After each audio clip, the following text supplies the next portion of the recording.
right. Let's dive into today's conversation about the beautiful intricacies of communication, especially across cultures. It's fascinating how language shapes our perceptions and connections. Take the word foreign, for instance. It can evoke a sense of distance, or even a spirit of adventure. Haha, isn't that interesting? Yeah, foreign sounds like a whole new world, It sparks this idea of exploring, like Aladdin. So, how does that affect relationships or communication, especially when connecting with someone from a different culture? Exactly. It's like that moment when you meet someone from another country. They bring their unique experiences and idioms, which can be challenging but super rewarding. I remember meeting a friend from Japan, Shima. She would often use phrases with deeper meanings in her culture. It's like a whole layer of understanding you have to peel back. Oh wow, that sounds so, intimate, I guess? But, what happens if you accidentally use the wrong term? Or say something simple but end up, offending someone? What do you do then? Great question. That's where the principle of be careful really comes into play. You must be aware of context. Imagine walking into a conversation and not realizing the cultural implications of a word. It'd be like an oops moment. But you learn from those, right? Just like I did when I mistakenly used a slang term that was a huge no-no. Super embarrassing. Haha, I can totally see that. It's kind of like when you eat something that looks incredible, but then it's not what you expected, right? You're thinking, this looks fun, only to realize it's, super spicy or something. So, how do you know what's appropriate or not in a different language? It's definitely a journey. The key is to ask questions like, what's that called in your language? Or, why is that preferred? This creates a bridge. I often say that learning about someone else's experience is like unlocking a new level in a game. The more you explore, the more tools you have. Haha, yeah. Like leveling up, for sure. But what about when people say they don't feel like talking? How do you approach that? In a professional setting, you can't just ignore them, right?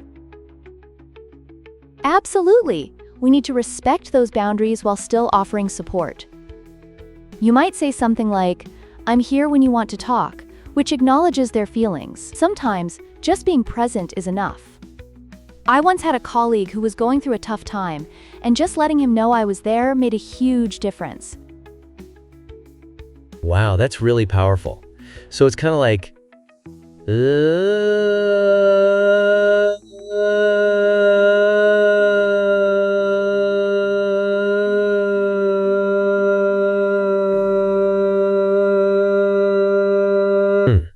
How do you balance that with not feeling overwhelmed, too?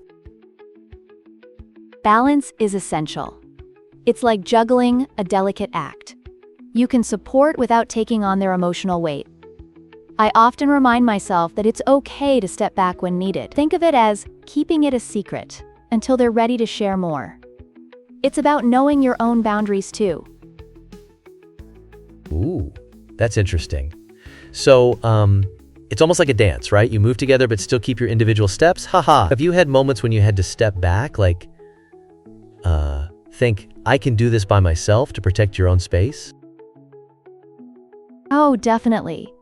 Recognizing when to step back is a sign of growth. One time, I took on too much emotionally and had to say, I need to go home and recharge. Practicing self-care is critical, because if you don't nourish your own well-being, you can't effectively be there for others. Wow, that's a solid point. And how does that translate to everyday life? Like when you're out meeting people, or if you have a friend who's crazy about football? Haha! Right. In those scenarios, engaging in what they love breaks barriers and shows genuine interest. I once attended a football night just to understand my friend better. It was wild. Behind it, there's a sense of community that transcends the sport itself. Oh, that's cool. So it's about finding those common threads, right? What's that like when you have a huge group of people around you, like in Tokyo? Exactly. In a bustling place like Tokyo, it's overwhelming yet electrifying. Even amidst the chaos, there's beauty in those connections, like shared sights or experiences. But you have to navigate that space with a sense of respect and curiosity. Wow, I wish I were you experiencing that. So, if someone feels misunderstood in a group, like they don't feel like talking, how can they approach it? They need to recognize they're not alone in that feeling. Everyone has those days. It's okay to voice, "I don't feel like talking right now," or seek out quieter spaces. It opens opportunities for deeper connection when they're ready.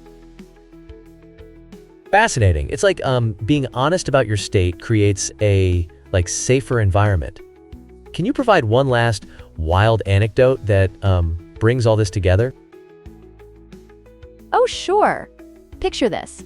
I was at an international conference, and I ran into an old friend from college. We hadn't talked in years. Instead of the usual awkward small talk, we dove into our experiences.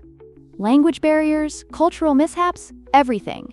Honestly, it felt like reconnecting not just with her, but with that part of my own identity.